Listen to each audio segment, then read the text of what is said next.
What's up, everybody? It's Ram the Rap, official ring announcer, man with the promotions, and you are watching Box Talk with Luis Madrid. Let's go. Hey, what's going on, everybody? Welcome to another episode of Box Talk with Luis Madrid. Today we're joined by a very special guest to finish up this 2020. We're joined here by the very talented, very popular, and fan favorite, Mr. Carlos Castro. How you doing today, sir? Yeah, I'm doing good, man. Thank you guys for having me. For sure, man. We appreciate it. Thank you for giving us a little bit of time. I know it's the holidays, and the fans are excited to know a little bit more about you and get into your story. Oh, man, yeah, like I said, man, thank you guys, man. Time is what we have right now, and I'm more than thankful to be here with you. For sure, man. Thank you. Well, before we get into all the boxing stuff, could you just tell us a little bit about where you grew up and just a little bit about your upbringing? No, yeah, like I said, my name's Carlos Castro. I'm 26 years old, and I'm a family man with two kids, a little girl and a little boy. You know, I was born in Ciudad Obregón, Sonora, Mexico. I was brought to the U.S. at the age of 3 with my two other brothers, a younger one and an older one. And I spent most of my life in the west side as well, right there, 31st Avenue in Van Buren, like I was saying, in the trailer park.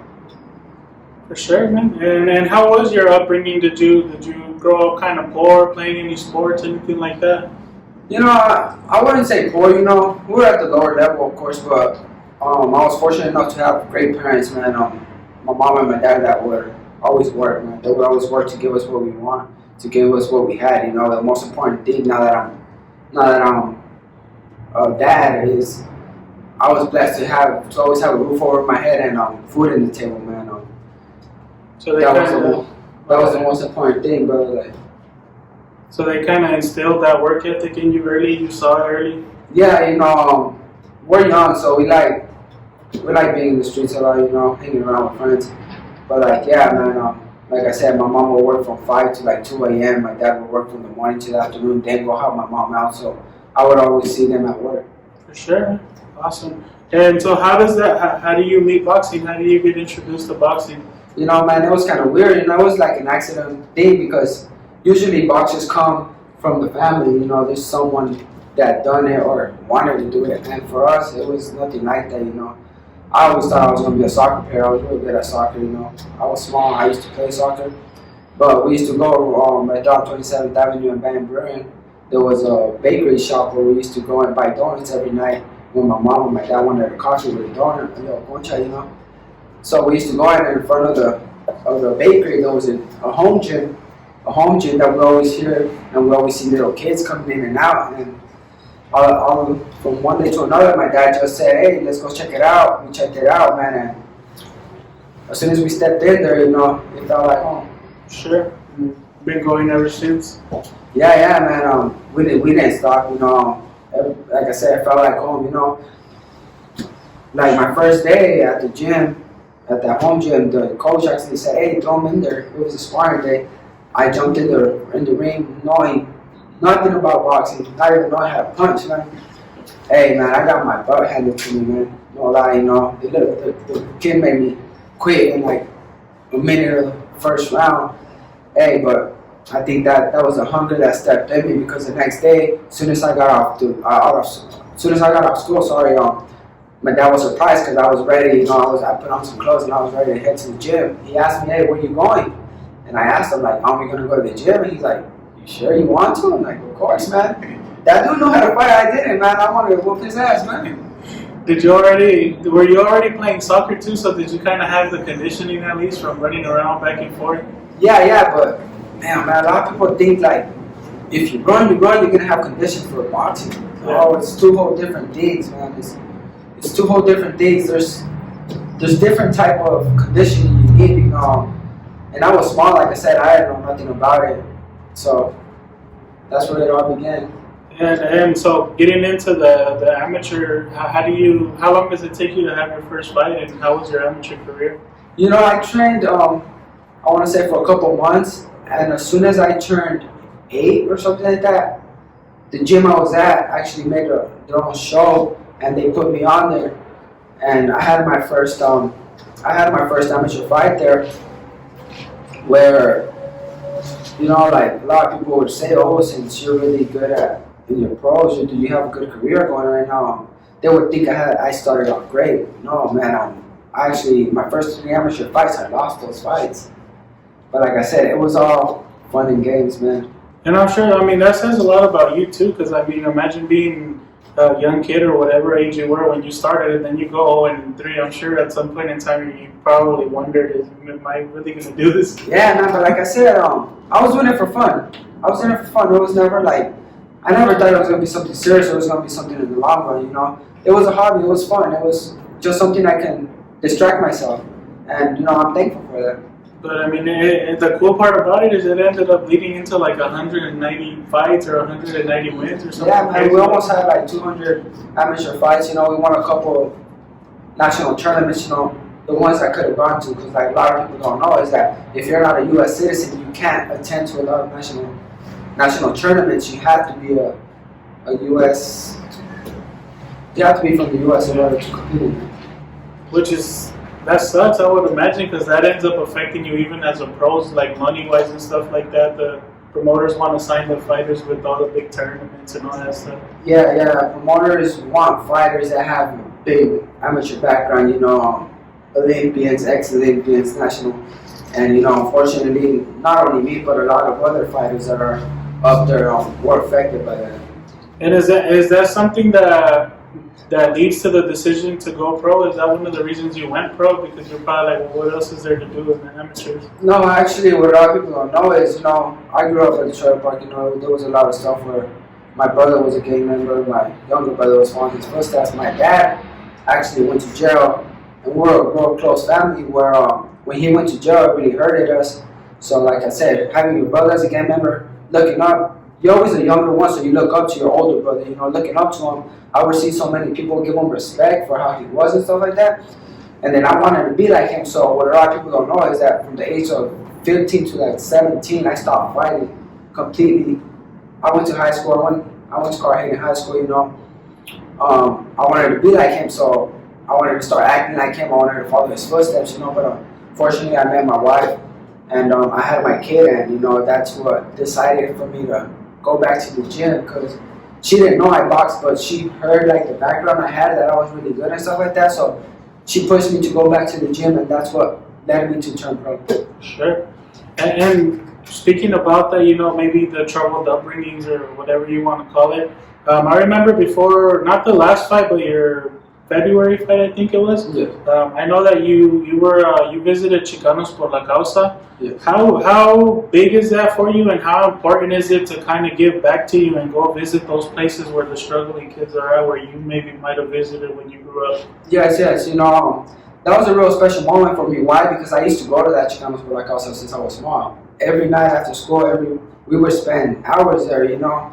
And it was real cool for me because actually I met a lot of kids there that actually live in the trailer park I lived in, you know. And sometimes we don't see it, but a lot of kids don't show the struggle, you know. They believe just because they come from that place, they can't be someone. And that was me. I thought that, okay, I'm not gonna be no one. And, you know, I'm still fighting for my future. I'm still trying, you know. But fortunately, I'm not in the same place I was before. And, you know, it just helps out because they can see that, and hopefully I can get back to them, and I can give my word of wisdom where, like, hey, it's not just because you come from here it means you have to stay here, like, or it's just because some people tell you something doesn't mean it's real, you know what I mean? You don't have to have the best things in order for you to succeed or progress, you know. Stay in school, and your dreams, your goals are gonna come in reality. You just gotta push for it. All it is that we just gotta work a little harder for it since we don't have it.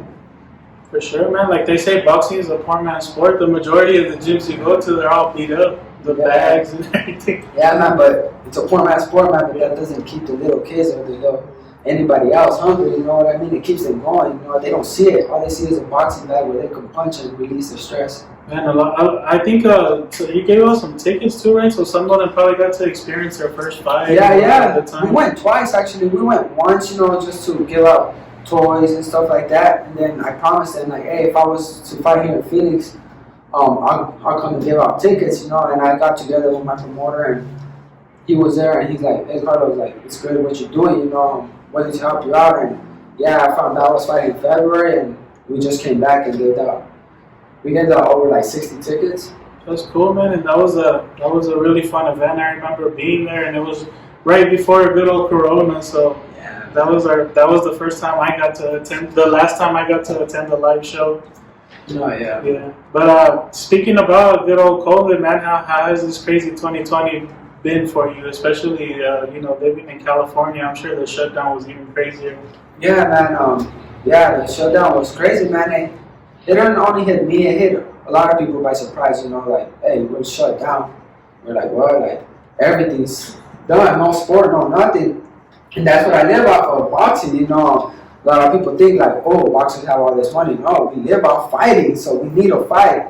But it was good. We had a good fight on February. And I was fighting back to back the year before, so it was a good break for me. I got to rest my body. I got to rest little injuries I had here and there where people don't realize us as fighters, we fight through that, we train through that. And it was just good to spend a little more quality time with my kids and my family.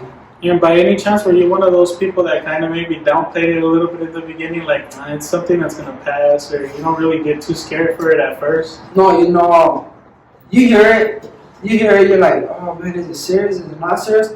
But then how they started saying like how serious it was, I didn't really fear for myself.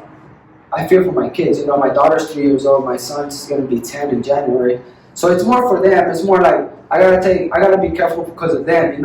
Us, we're grown already. We're grown men. Our body can fight through anything, but we don't know how they can react to certain type of things. And like I said, my daughter's only 3, so she doesn't know what to say, what hurts her. She doesn't just know how to react from it. So we just try to keep cool since the beginning until they say, hey, we're good to go. Right. And I think California shut down again, huh? Yeah, man. California shut down, man. They shut everything down, man. Barbershops, indoor dining, everything, man. Like it's crazy, man. It's crazy, man. Well, one of the cool things I guess that did happen for you, a very unique experience that a lot of fighters don't get to say they've been able to participate in, is you were actually able to fight in the bubble for Top Rank in Las Vegas. Can you talk to us a little bit about how different that experience is, just from having to be real careful with sparring, to fight week, to being in the bubble, to fighting with no fans? Yeah, like you said, man, it was a good experience. An experience not a lot of fighters will be able to say, it was something unique. It was great, man. Actually, we got to come back to Phoenix to do a 2-week camp out here because it was so bad out there, and we didn't have a gym to go back to out there, so we had to come here. Thank you to Hector from No Flinchy for letting us be in his gym. And it was cool, man. We went back, my coach's son was able to build a little, have a bag, and the little specific little things we're going to need, man, a bag, a jump rope, little things, the mitts, for us to get ready for this fight. We all had to make it through one way or another, and we were able to find a cool sparring partner in Adam Ochoa who gave us the best work we could have, the best work we needed, and we got through it, man. Sure. And how was that actual experience fighting with no fans? Was it different? Yeah, it's different. Like I say, man, I'm close to my family. I'm close to my wife. We're always together, man. You won't see us apart, and it's different in the way where like I had to lead by myself. You know what I mean? Like she's always with me. She's always with me before the wins, after the wins. Hey, you need something? Now after 5 years of a pro, I had to do everything on my own. I always had to depend on it, and now I have to do it on my own. So, but man, that was real great, man. No fans, it was weird because I felt more concentrated, bro. Like, it's like certain people get concentrated. Certain people need the fans, certain people don't. I felt concentrated. I knew what I had to go in there and do. I knew why I was in there, and there was nothing that was going to stop me, A lot of fighters tell me at the end of the day, there's still a man in front of you with the license to take his head off, so you're going to focus fans in man, yeah, man, there's a man in front of you, man. He's trying to drop the position, man. He's trying to take the food away from your kids' table. You're really going to let that happen, man? Hey, are you with me or not? If you're not with me, I'll jump in the ring on my own, man. I know there's going to be someone in front of me, so at the end of the day, it's only you and the one in front of you. For sure. No one else. For sure, man. And then the last thing I wanted to talk to you briefly about is I know there was rumors that you were gonna fight Pitufo, or at one point I think the fight was done. Pitufo Diaz. Is there anything that you can tell us about maybe why that fight didn't fall through? No, yeah, the fight after my last fight, I got a call like 3 days later. Robert called me, my advisor, and he's like, hey, they're offering us a Christopher Diaz fight. Do you want it? And it was gonna be like in 4 weeks. And we're like, yeah, we're ready, man. Like, I just got out to fight. I wasn't cut. I wasn't hurt. So I'm like, yeah, let's take it. Like, let's do it. Let's end this year on strong. And there's no other way than fighting a 2-time world title challenger and one of the best ranked 126 fighters out there, you know. So we're like, let's do it, man. This is where we get to test ourselves. And then, yeah, man, the fight was set for like around August 24th or something like that. And then they switched our dates like 3 times. We're supposed to fight October 3rd, October 17th, and then October 20th. And last day ended up, okay, you guys have you guys' last day, October 24th. So, hey, we were getting ready for that fight, man. As well as he was. We did an interview together where we both did a face-off, you know. We were both getting ready, you know. Until like 2 weeks before the fight, we started realizing that, hey, they're not posting nothing about us, you know. And it's weird because it's a great fight. Big fight. It's a big fight. An undefeated fighter going against a 2-time world challenger. What else do you want? Mexico versus Puerto Rico. Like, it draws attention and like.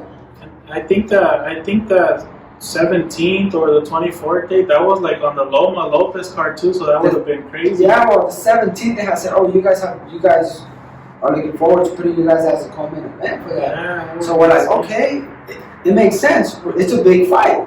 But then at last, you know, I don't know what happened, you know. At the end of the day, it wasn't in our position, you know. Hopefully we can make the fight happen in the future. If not, you know, I'm looking at any world title challenge. for sure. And so what do you think we can expect from you from 2021? I mean, 2021, man. Like I said, man, I'm going all in, man. Sink or swim, brother. Like, all gas, no brakes. yeah, man. I'm going all in, man. I'm about to talk to my advisor, man. Tell him the same thing, man. I'm going all in. Sink or swim. Let's do it, man. We're ranked #1 by the WBC. We're ranked at the other organizations as well, you know. We're gonna have to fight whatever they want us to fight for us to be able to get that world title. If it's Danny Roman, he has mandatory against Luis Neri, you know. But now we're going no gas, no brakes, man. Hopefully, Top Rank can give us the fights we want and the fights we need. I heard Luis Neri might be fighting Brandon Figueroa in February. Yeah, man. There's A all lot of these. crazy stuff going Yeah, on. man. You know, like all this political about the promotion, so it just makes it way harder on everybody. Because I think most of the 122 belts are at PBC.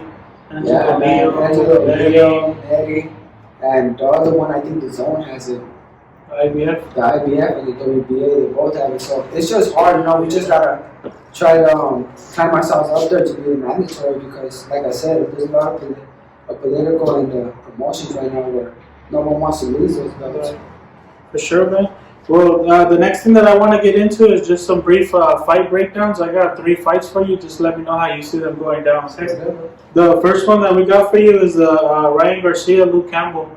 Oh man, I think that's a real good fight, man. A real big test for Ryan. You know, a lot of people don't really believe in him. A lot of people don't believe in his skills. I think he's real good, man. I think he's fast. He's strong. Luke Campbell has an experience though, where I seen Ryan struggle a little bit with I think it was Carlos Morales or something like that. Where if Luke Campbell could press the brakes, can stop Ryan's speed and his power, I think Luke Campbell can win it. So it should be a fun It competitive should be, fight. yeah, I it think, should too. be good. It should be good, you know, but I haven't seen Ryan in that type of fight and that type of aggression that Luke Campbell brings. The experience and everything's with him, so this should be a good fight. Cool, man. Well, thank you for that. The second fight that I have for you, I have the Benchel versus Valdez. It looks like they finally rescheduled it. I saw it was for February. I forgot when. I think like February 17th or Yeah, I something. think it's scheduled for February 20th. You know, hey man, not allowed Mexican war, you know. I think it's gonna be a real good fight as well, you know, a real good competitive fight, you know. None of both of them like stepping back. They're both brawlers and they both like throwing their bombs. You know, we've seen it with Oscar Valdez. He likes throwing power punches. We've seen it with Berchel. You know, I just see it as Berchel with the advantage because my personal opinion, I see him as a stronger, bigger guy, you know. Oscar Valdez just moved to 130.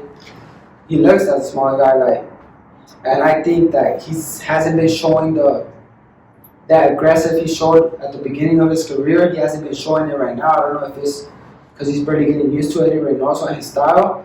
But I see Berchel winning that one. For sure.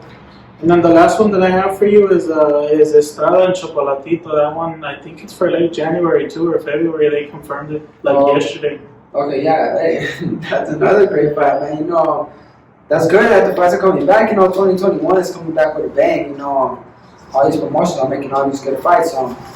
Estrada showing that he's not the same. You know, I see him more focused, stronger, and Chocolatito the same, man. They're both a real good fight. You know, I think it's going to be a real good competitive fight. I think whichever one has the most what can I say, the most hunger and the most condition is going to win that fight. Because me personally, I feel like they're both a little bit older, and I feel like the smaller guys, because I think they fight at 115, como que se acaba un poquito más rápido. Yeah, because all they do is throw him. And both of them have the similar style where none of them likes to step back. Yeah. They both going to throw punches and bunches. You know, I had the opportunity to go spar Chocolatito, and man, he's no joke, man. He'll find a way to get in you know, and like I said, he throws his punches and bunches. You don't see him throw 1 or 2 punches. He'll throw 6, 7 punches, but he won't step back, man. And I see some Gallo Estrada fights where it's the same. And I think they actually fought like 5-6 years ago, and that was a fun fight. That was a war, man. It was a war, close fight with Chocolatito. I think edged it out, but like I said, man, Estrada's coming out good. Chocolatito as well. They both proved themselves in the last fight, so I think it's a great fight they made. For sure, man. Cool, man. Well, to finish up, we just have a segment called 12 Rounds of Boxing. It's just 12 fun, rapid-fire questions, and we'll finish off with that, okay? Yeah. The first question I got for you is, what's the first thought that crosses your head when you wake up in the morning? Breakfast, man. Breakfast. Yeah, that's my life. Who doesn't, man? I wake up and I'm like, hey, I'm hungry. So I'm like, you're always hungry. Shit. For sure, man. Question number 2 is, what movie or movies have made you cry before? Oh, man, why you gotta do me like that? I think one of the saddest movies I saw was that I can remember was, I think it's called The Boys with the Striped Pajama. I don't know if you guys seen it. It's a real good movie, you know. It's a real sad movie. For sure. Question number 3 is, what is your favorite thing to eat after weigh-ins? Wait, donut, I tweeted it. I would say pasta, man. Pasta has to be one of my favorite things. Pasta or pizza. For sure.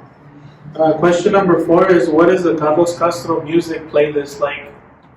What kind of music is in your playlist? Man, you would see some corridos mixed with some rap and stuff like that. You know? And the corridos, because when I'm running, it's like pa pa pa pa. And the rap is like ta ta ta ta. Yeah. So it's like the same, man. You know, so I'll mix it up, man. They both motivate me, man. You don't really listen to reggaeton? Nah, I'll fall asleep with that. It's too long, man. Yeah. Question number 5 is, which one of your kids reminds you of you the most? My boy. Yeah. My boy, man. Man, my mom says he's the same as me. I don't think so. He's a opinion. For sure, man. Question number 6 is, what is your biggest pet peeve, if you have one? What is it again? Your biggest pet peeve? Like, what's something that just bothers you in general about people or about anything? If you have one, some people have one, some people don't, or some people just have too many to pick one. No, what bothers me the most about people? Like, I've had fighters tell me I hate when I'm cutting weight and people are eating in front of me. I have people say I can't stand liars. Like, I've had a bunch of different No, with liars, you just like, oh, whatever. Yeah. You just hear and come on. No, it'll be when people think they know everything about boxing.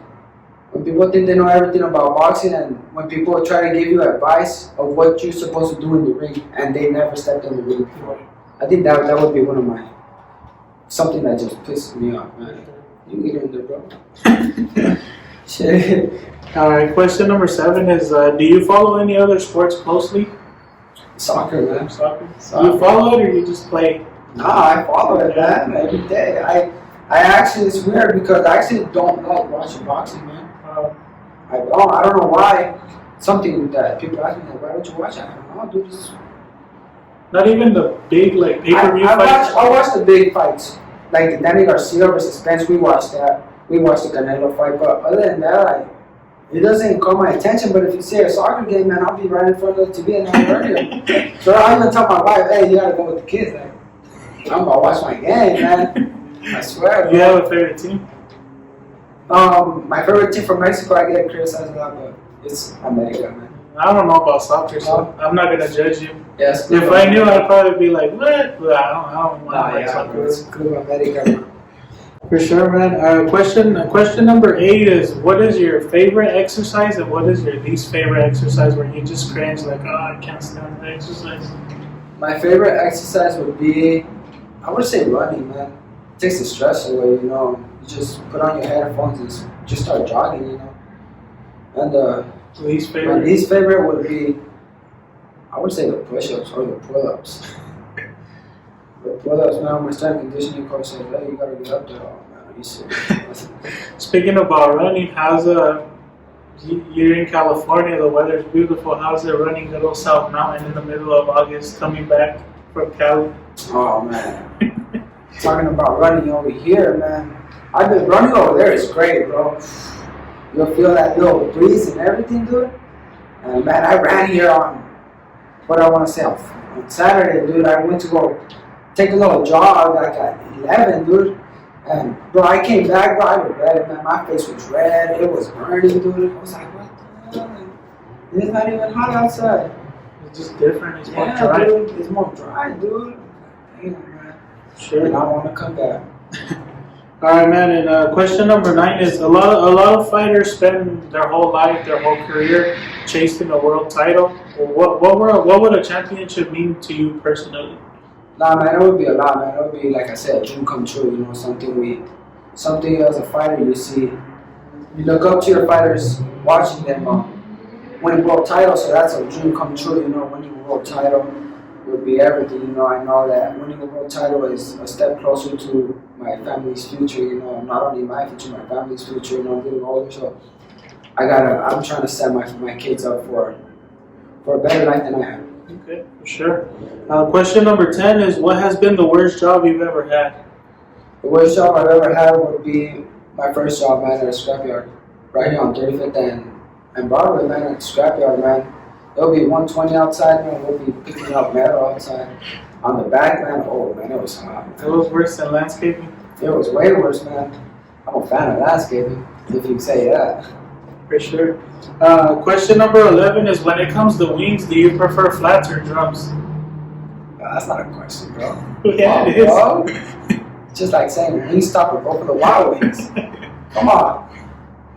Nah, I'm not a fan of flats, bro. No. Come on, bro. What are you gonna say? You're a No, Wingstop yeah, person, right? You're a Wingstop Just person. like wings, bro. I don't really care to be No, you gotta say Wingstop or Buffalo, bro. No, literally the only time I've tasted nasty wings has been from Papa John's, and I think it was because they were like baked or something. They were like all soggy. But I could eat wings from anywhere, but I mean Buffalo and Wingstop. I like the one lemon that you pepper say, from this Wingstop. is me.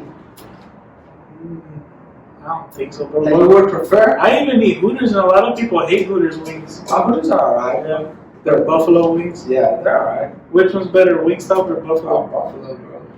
It's a must, bro. You can ask people after every fight. Well, I guess it's Buffalo, cool if you're going like with friends or family, but most of the time I'm by myself, so I'd rather just run the Wingstop real quick Oh, okay. instead of like the 30-minute wait at Buffalo. Yeah, after every fight, man, it has to be Buffalo. I mean, now they're on like DoorDash and Postmates and stuff, but okay. before imagine having to go wait 30 minutes at Buffalo just to bring them home. Yeah, dude, even my sponsor, my son, be like, after a fight, he'd be like, Dad, I don't want Buffalo. Oh, my sponsor be like, hey, I said that, I said Buffalo. All right, let's go. For sure. Cool, man. And the final question I have for you is, when it's all said and done, what do you want people to remember the most about you? You know, I want people to remember me as like a humble fighter. The humble fighter who never said no to something, you know. Most people would say like, oh, some fighters are too cocky, some fighters think they're too much, some fighters this or that. But, I just want people to remember me as the humble fighter who always try to give it back to his community.